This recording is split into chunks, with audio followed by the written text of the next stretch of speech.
Shalom bien-aimés dans le Seigneur, nous disons merci à Dieu pour ce nouveau numéro des Tribunes des Aigles. Aujourd'hui, le Seigneur nous a fait encore une fois de plus grâce et nous recevons une de ses servantes qui est là pour parler avec nous d'un sujet merveilleux, un sujet très édifiant. Je vais la recevoir et lui permettre de se présenter. Shalom, servante de Dieu. Shalom, nos téléspectateurs. Nous vous saluons dans le nom de Jésus-Christ.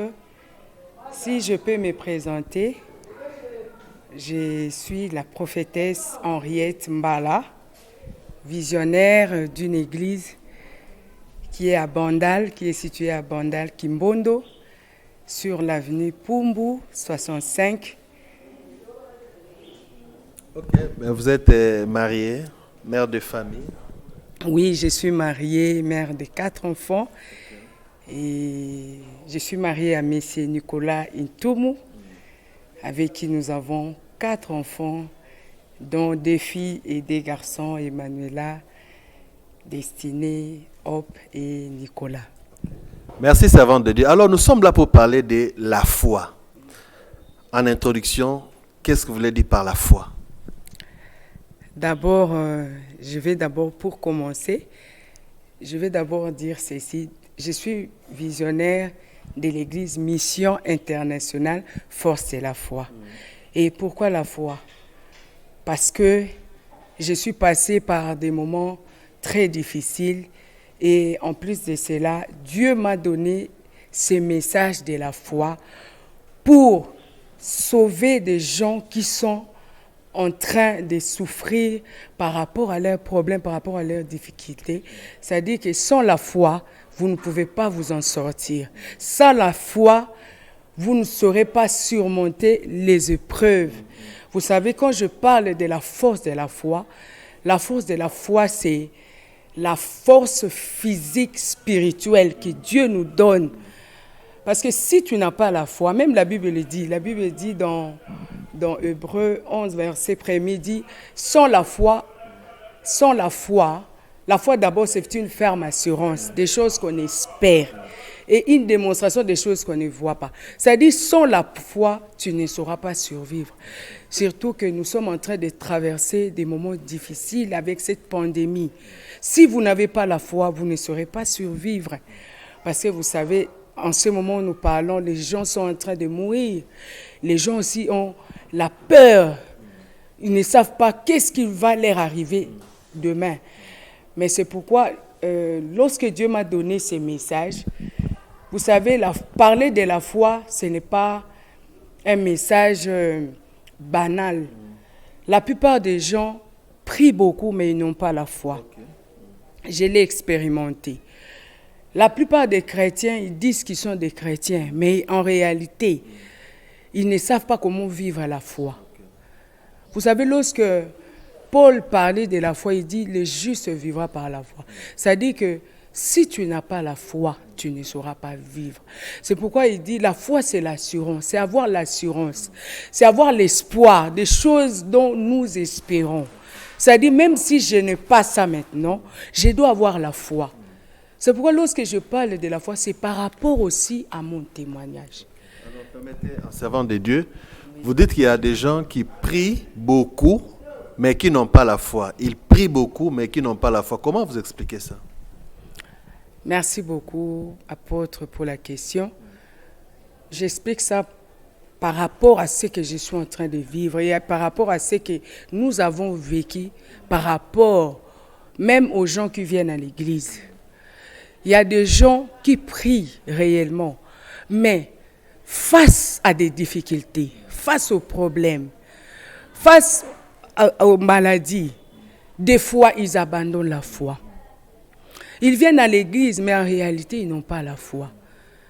Parce que quand il arrive que ils sont devant une épreuve, par exemple, un problème, vous allez voir maintenant leur agissement par rapport à ces problèmes-là. C'est comme ça que nous comprenons que réellement les gens prient beaucoup. Vous allez les voir en train de trembler devant un problème. Parce que, vous savez, il y a aussi un problème. Tu dois comprendre que si j'ai la foi, nous avons un Dieu qui est capable de surmonter, qui est capable de te guérir n'importe quelle maladie. Les gens croient plus aux médecins que croire en Dieu. Parce que le médecin a dit, il croit plus aux paroles du médecin. C'est-à-dire, le médecin a dit que j'ai une maladie incurable. J'ai une maladie qui ne va pas guérir. Or, en réalité, si tu mets ta foi en action, tu verras que cette maladie-là n'aura pas le pouvoir sur toi. Mais ce n'est pas la réalité que nous sommes en train de vivre. Les gens ont plus peur des gens, ont plus peur de la maladie, des problèmes, que celui qui a le pouvoir de donner la solution à ces problèmes. Alors, on va revenir à notre invitée, la servante de Dieu, Henriette Mbala. Quand elle dit que les gens prient beaucoup, mais ils n'ont pas la foi, c'est ce qu'elle a remarqué. Là, je vais directement penser aux enfants d'Israël.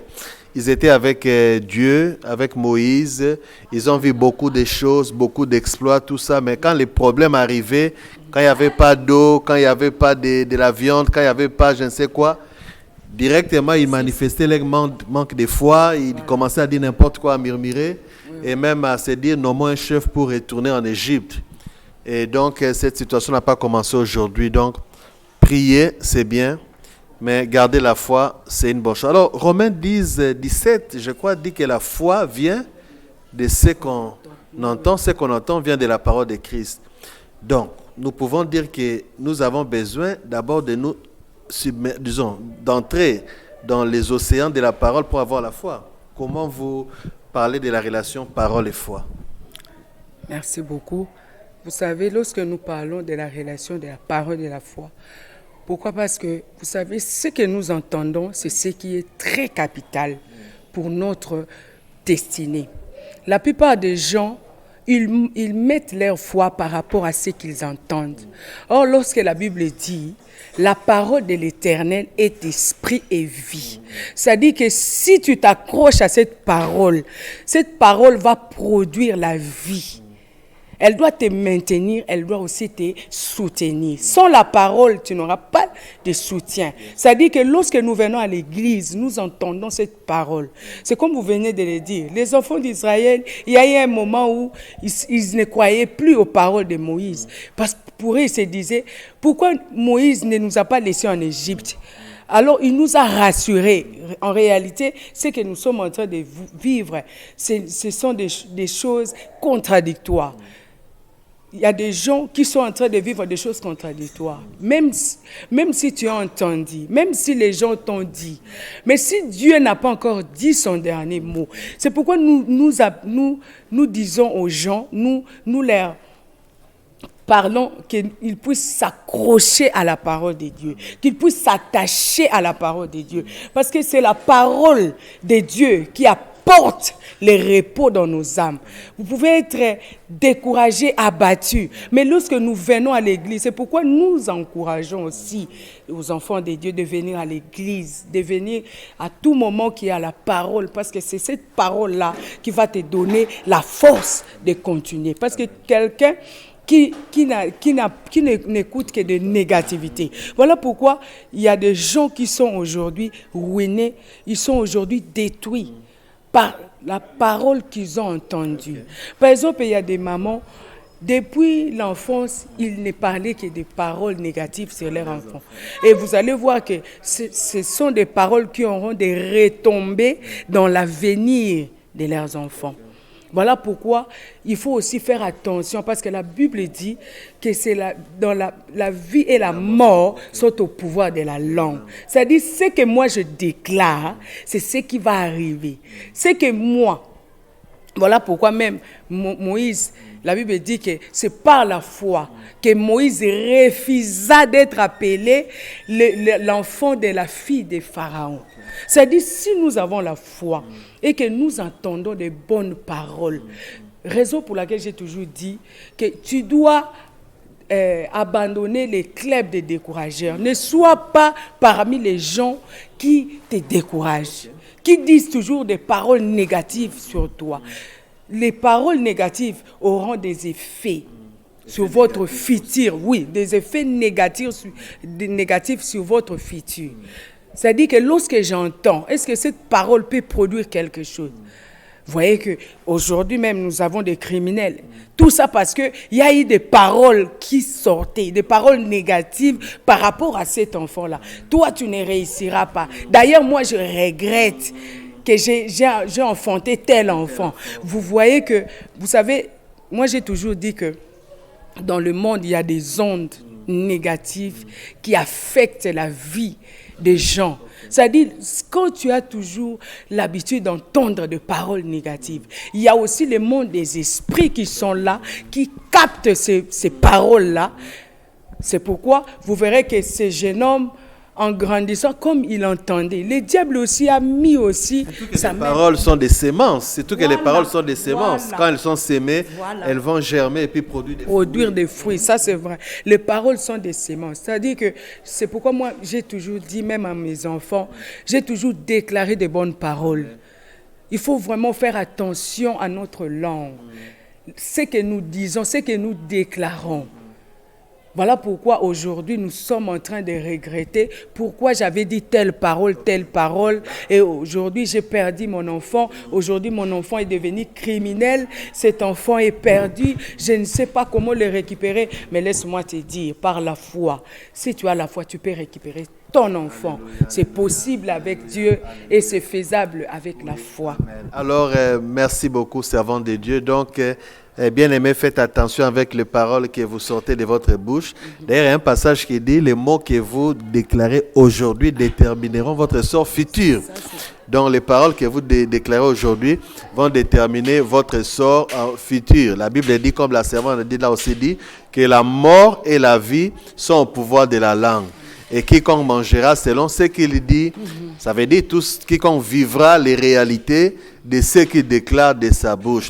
Un homme de Dieu a dit que la bouche n'a pas été donnée seulement pour manger les shawarma, hamburgers, les foufous et les pondous, ou bien pour seulement parler qu'au finga, mais il a dit que la bouche, c'est aussi une arme de guerre. C'est-à-dire les paroles sont aussi un instrument de guerre. Est-ce que vous appuyez cette parole, ma servante? Moi, j'appuie ça. Ce sont des réalités que nous sommes en train de vivre. Vous savez, aujourd'hui, beaucoup sont des victimes par rapport à ces paroles-là. La parole sont des armes de guerre, bien sûr, parce que ce sont des armes que le diable aussi utilise. Pourquoi la Bible dit qu'avant de parler, il faut nouer ta bouche 7 fois. C'est très important, parce que en réalité, lorsque nous parlons, lorsque les paroles qui sortent de notre bouche, elles peuvent apporter des effets positifs, soit des effets négatifs sur la vie humaine, sur la vie d'une personne. C'est pourquoi aujourd'hui, il y a des enfants, il y a des jeunes aujourd'hui qui sont devenus des victimes par rapport à des paroles. C'est pourquoi nous vous exhortons, nous parents, de ne pas porter de mauvaises paroles, soit disant parce que cet enfant-là est devenu impoli, soit disant cet enfant-là a dérapé. Non, il n'y a que Christ. La Bible dit que laissez venir à moi les petits enfants, ils hériteront le royaume de Dieu. C'est-à-dire quoi?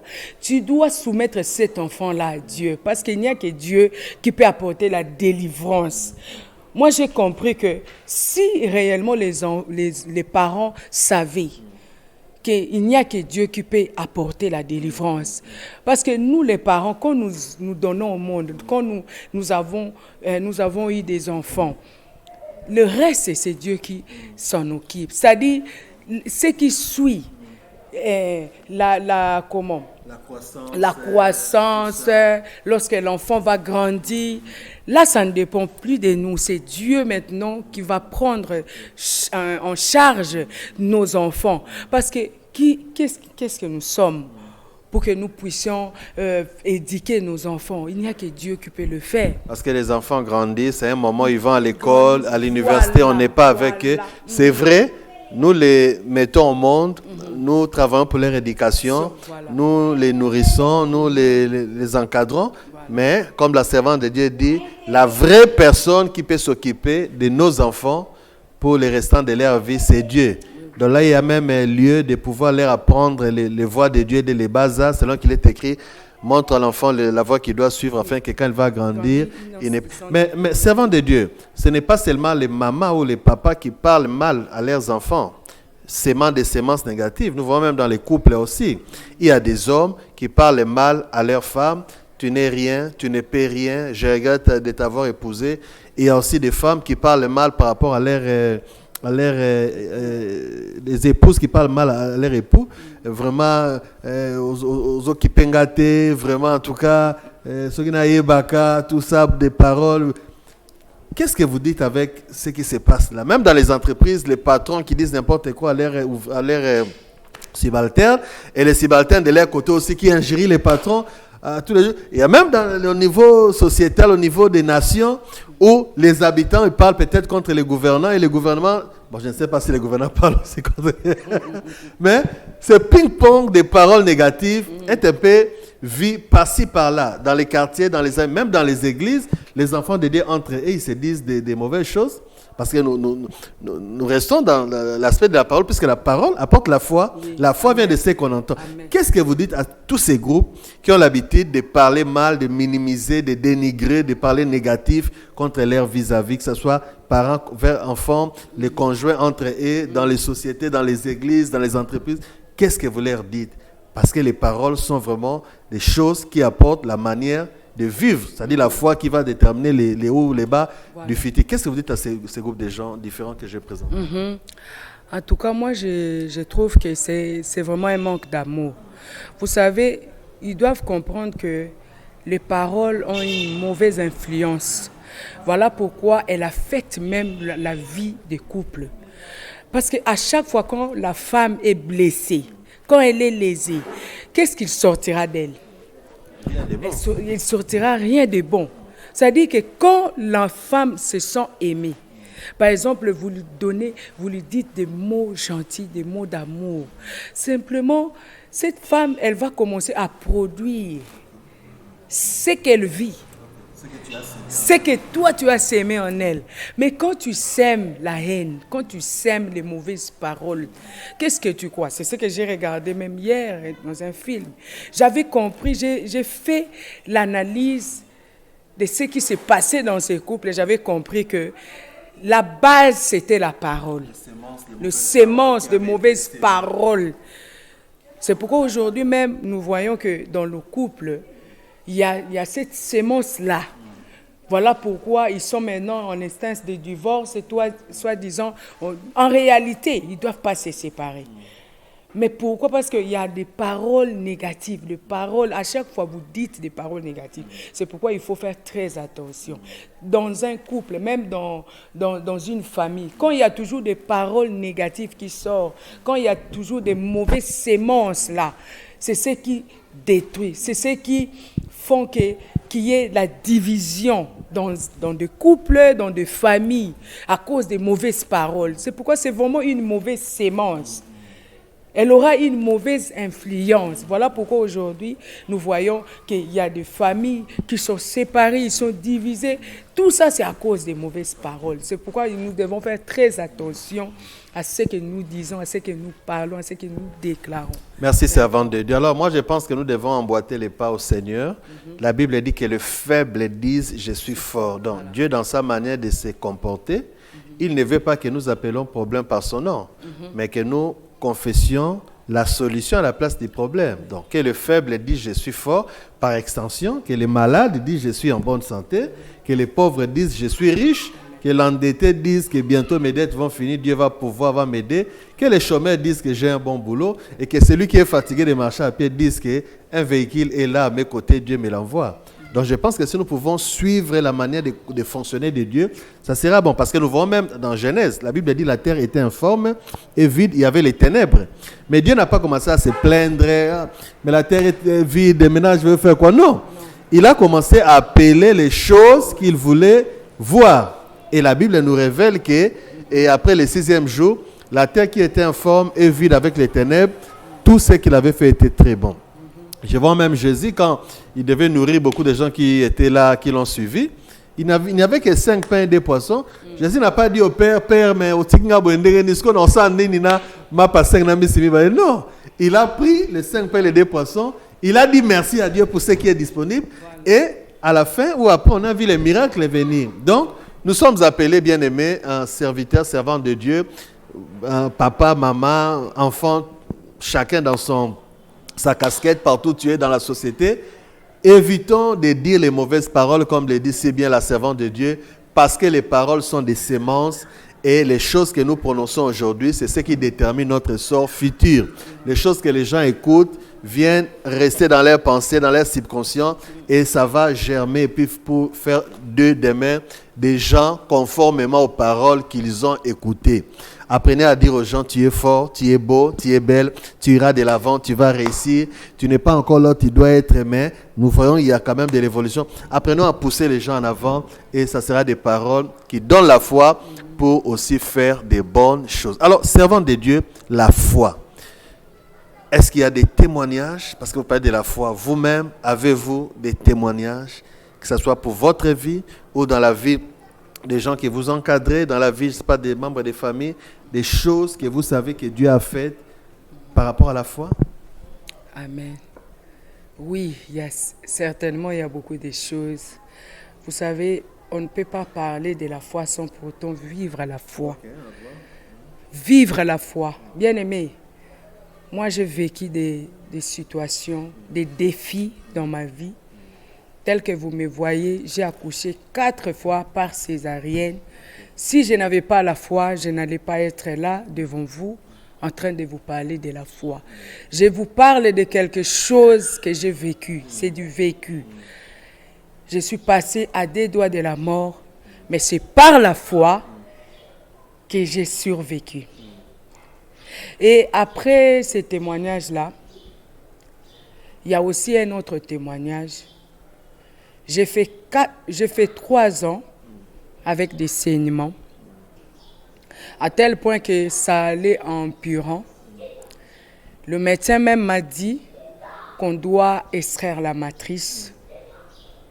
Et vous savez, moi j'ai toujours dit, moi je déclare que je suis une femme de foi. Si tu n'as pas la foi, cherche les dieux de Henriette Mbala. Moi j'ai une foi inébranlable, j'ai une foi métallurgique. C'est-à-dire une foi qu'on ne peut pas briser. On ne peut pas briser. Alléluia. C'est vraiment une foi métallurgique. Yes.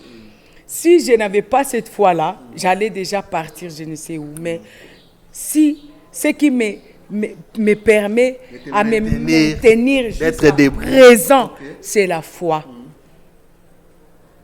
Je suis allé même en Afrique du Sud pour avoir les soins, pour avoir des soulagements.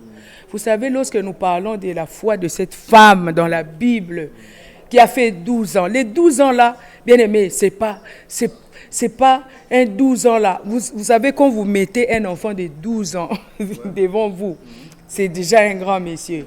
Maintenant, vivre pendant 12 ans dans la souffrance, c'est pas facile. Je ne sais pas, je ne connais pas ton problème. Mais laisse-moi te dire, mets seulement ta foi en action. Parce que moi, je n'avais pas la foi qu'avait le médecin. Parce que pour le médecin, il se disait, pour soulager ma douleur, il faudrait d'abord qu'on puisse extraire la matrice. Si on peut extraire la matrice, j'ai dit non, moi je ne crois pas. Mais moi je connais un Dieu qui est capable de faire taire, d'arrêter cette hémorragie-là. Et j'ai mis ma foi en action. J'ai dit à Dieu, je n'ai que toi, je ne peux que compter sur toi. Bien-aimé, compte sur lui. Amen. Ne compte pas sur les hommes. Les hommes peuvent te décevoir. Vous savez, le médecin peut dire la parole, il peut déclarer, il peut donner le diagnostic, mais ce n'est pas lui qui a les derniers mots sur ta vie. Amen. Parce qu'il peut te dire que non, avec cette maladie, on va t'opérer, on va te faire ci. Mais en réalité, est-ce que ce n'est pas lui qui guérit, c'est Dieu qui guérit. Je vous en conjure d'avoir la foi métallurgique. La foi métallurgique, c'est une foi où même le médecin ne peut pas briser cette foi-là. Elle est imbrisable. Alors, moi, j'ai mis ma foi. J'ai dit, Seigneur, je sais que toi, tu es le Dieu capable de me guérir. Pendant que tous les médecins disaient la même chose. Mais j'avais compris qu'il y avait un Dieu qui est capable de changer ce que le médecin disait. Aller à l'encontre de ce que tout le monde dit. Alléluia. Alléluia. J'ai un Dieu qui est capable d'aller à l'encontre de ce que le médecin disait. Amen. Et aujourd'hui, bien-aimés, pendant que les gens étaient désespérés, même les gens de ma propre famille me disaient non, il faut suivre seulement le conseil des médecins. Vous savez, il y a des fois, la foi... Nous n'avons rien contre les médecins. Hein? Nous n'avons rien contre les médecins. Nous encourageons les médecins. Ils font un bon travail.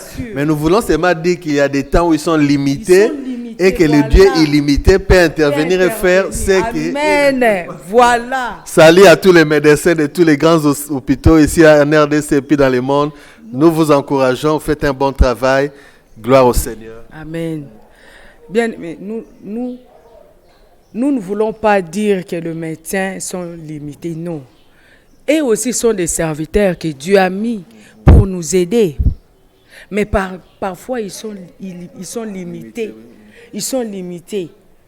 Il y a des cas, par exemple, qui les dépassent. Il y a d'autres cas, par exemple, aujourd'hui, les sida. Les sida. Les cancers. Mais dans cette église, il y a des gens qui ont été guéris du cancer. Alléluia. Il y avait une de mes filles qui était souffrante. On l'a même envoyée à l'hôpital voir des spécialistes. Les spécialistes ont donné le diagnostic que c'était réellement le cancer. Mais lorsqu'elle est venue me voir, elle a mis sa foi. Je lui ai dit, moi j'ai un Dieu qui est capable de guérir le cancer. Et aujourd'hui, tout était devenu dans l'ordre. Le cancer a disparu. Bien aimé, moi aussi, quand j'étais limitée, je ne savais pas quoi faire. Mais j'ai tourné mon regard vers celui qui a les pouvoirs, qui donne des solutions quand il n'y a pas de solution. C'est lui qui donne des réponses là où il n'y a pas de réponse.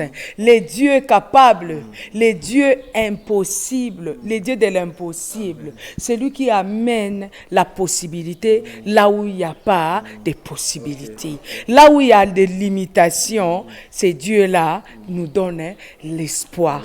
Ils nous donnent la force de continuer. Laisse-moi te dire, peut-être que tu es en train de me suivre là où tu es. Mais seulement ta foi. Ayez la foi métallurgique. Vous savez, lorsque nous parlons de cette femme qui avait l'hémorragie, vous ne pouvez pas vous rendre compte que moi, je vécu aussi la même chose. Pour elle, c'était 12 ans. Imaginez quelqu'un qui a souffert pendant 12 ans. Elle était dans une ville où la loi interdisait. Elle ne pouvait pas aller au temple. Elle ne pouvait pas aller au temple. Elle était bannie dans la société. Même si vous pouvez voir dans Lévitique 15, verset 19, on dit que les gens qui présentaient de telles situations ils n'étaient pas admis dans la société. C'est-à-dire qu'elle était bannie. Elle vivait en dehors de la ville. Même si elle avait un enfant ou bien elle avait un mari, ce mari-là ne pouvait pas vivre avec elle parce qu'elle était impure. Raison pour laquelle même lorsqu'elle a vu Jésus, lorsqu'elle a entendu parler de Jésus, elle a mis sa foi en action.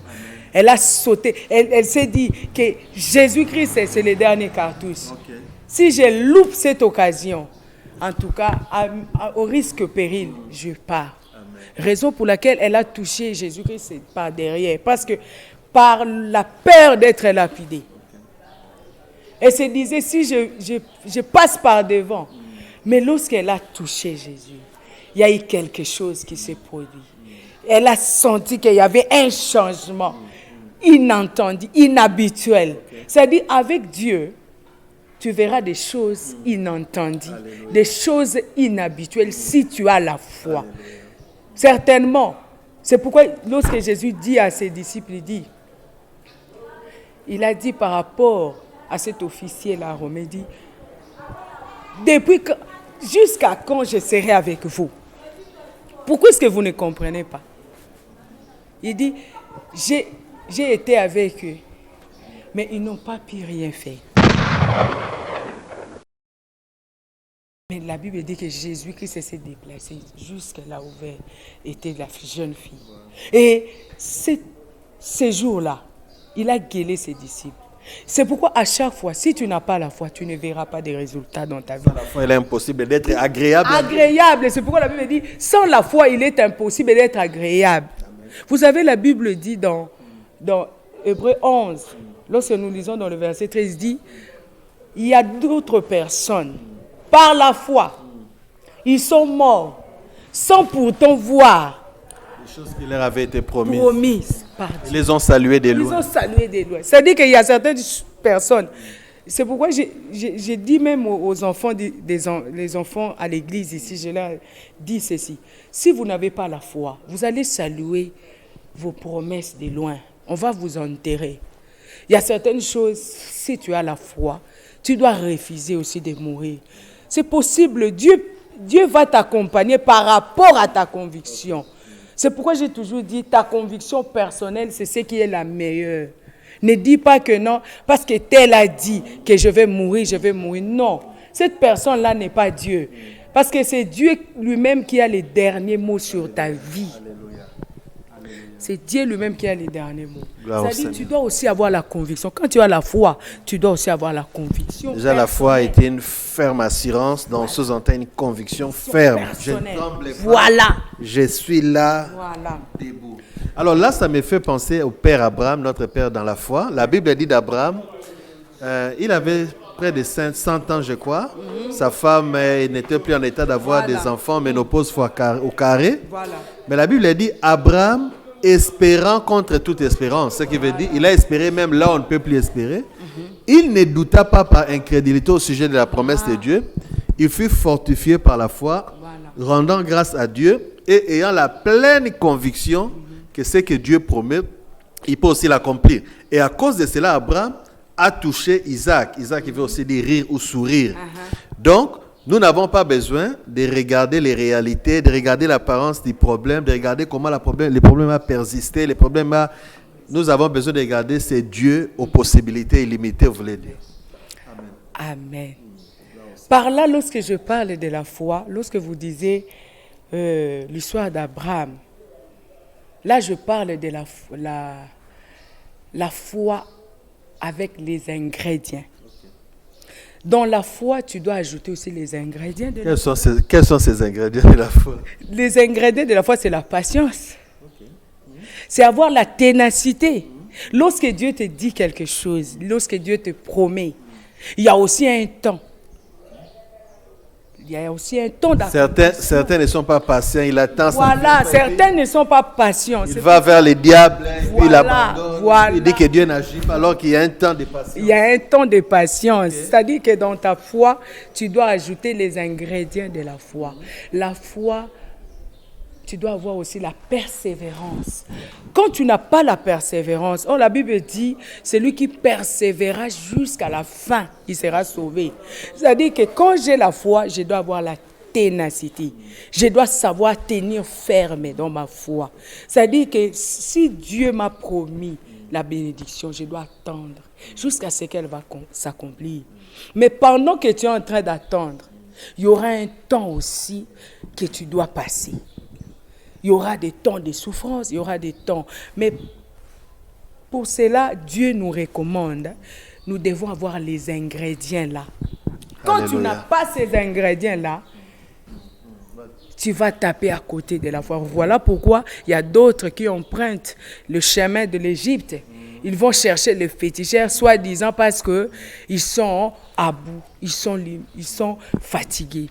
Ils sont épuisés d'attendre. Bien-aimés, attendez le temps de Dieu. Amen. Moi, j'ai vraiment un témoignage et c'est pourquoi lorsque je parle de la foi, c'est du vécu. Ce sont des choses que j'ai vécues dans ma vie. Si je n'avais pas la foi, même pour me marier, ce n'était pas facile. Pendant que je suis dans une famille de 8 filles. Nous sommes à 10, 2 garçons. Mais pendant que mes autres sœurs se mariaient, moi j'attendais le temps de Dieu. Le temps de Dieu va arriver dans ta vie. Ne brûle pas les étapes par rapport, ne sois pas aussi complexé. Soit disant parce que celui-là s'est marié. Vous savez, lorsque je vois Sarah, je me dis, il voulait aider Dieu. On n'aide pas Dieu. On n'aide pas Dieu. Ce que Dieu a dit, c'est ce qui va s'accomplir. C'est-à-dire qu'il ne peut renier sa parole. Sa parole est la vérité. C'est-à-dire que lorsqu'il dit quelque chose, tu dois t'accrocher à cette parole-là. Avoir la fermeté, avoir la persévérance, que ce Dieu-là n'est pas un homme pour mentir, ni un fils de l'homme. L'homme peut te mentir, c'est ce que la Bible nous dit. Okay. Alors, servant de Dieu, merci. Il y a beaucoup de choses à dire, gloire au Seigneur. Et donc, nous sommes là, devant les téléspectateurs, pour parler de la foi. Et vous êtes pasteur de l'église, la force de la foi. Alors, parlez-nous de votre église. Quels sont les programmes de l'église? Comment vous vous réunissez? Peut-être qu'il y a quelqu'un qui est malade, alité. Il est là avec un cancer, avec le VIH, avec la stérilité ou autre problème. Il n'a pas de paix dans les foyers. Il n'a pas de paix avec les enfants, les finances. Il a peut-être besoin de venir parce que la télé, peut-être c'est peu de temps, mais il a besoin de venir. Vous êtes où? Quel jour vous priez? Si vous pouvez inviter les téléspectateurs pour la gloire de Jésus. Merci beaucoup, apôtre. Bon, nous sommes... D'abord, nous vous invitons. Nous sommes en plein séminaire que nous avons commencé depuis le mardi et nous allons terminer ça le dimanche. Nous sommes l'église Mission Internationale Force et la Foi. Ici, nous parlons de la foi. Nous croyons aussi à la délivrance parce que ce sont des choses qui vont de pair, ensemble, voilà. Et pour ce qui est de notre programme, de nos programmes, nous nous réunissons chaque mardi de 16h30 à 19h30. Alors, pas les mardis? Oui, mardi, le jeudi aussi, nous sommes ici de 16h30. Mais si vous voulez me contacter, soit me voir, me rencontrer pour une consultation, je reçois chaque lundi de 9h à 12h. Je suis ici. Je ne sais pas. Et les dimanches, vous priez à quelle heure? Les dimanches, nous prions ici de 9h30 à 12h30. Donc, alors, un mot de la fin, servant de Dieu. J'aimerais que vous puissiez le regarder là, droit aux yeux, et peut-être prier aussi pour ceux qui nous suivent maintenant. Un mot de la fin pour ceux qui nous ont suivis, mais aussi une prière par rapport à la foi. La foi transporte les montagnes. Ils ont des montagnes, ils ont des défis. J'aimerais que vous puissiez les regarder droit et puis prier pour eux et puis leur dire un mot de la fin. Vraiment, merci beaucoup, apôtre. J'aimerais m'adresser à cette personne, à cette maman qui me regarde. Tu es là dans l'hôpital, tu es terrassé par la maladie. Je ne connais pas ton problème, mais je connais un Dieu qui est capable de te donner la solution. Mets seulement ta foi en action, tel que vous me voyez. Moi aussi, j'étais une moribonde, sans espoir, mais au travers de la foi, j'ai mis ma foi en action et ce Dieu-là s'est manifesté dans ma vie. Et je crois que ce Dieu-là est capable de te guérir. Il guérit n'importe quelle maladie. Quel que soit ce que le médecin dit, quel que soit le diagnostic, on peut te diagnostiquer, c'est la réalité, mais ce n'est pas la vérité. La vérité, c'est Dieu qui connaît, c'est Dieu qui a les derniers mots sur cette maladie. Il est capable de te guérir, il est capable de te toucher là où tu es. C'est pourquoi, là où tu me suis, mets seulement ta foi en action. Tu as suivi l'adresse, si tu as besoin de moi, contacte-moi. Avec cette adresse, nous sommes sur l'avenue Pumbu 65.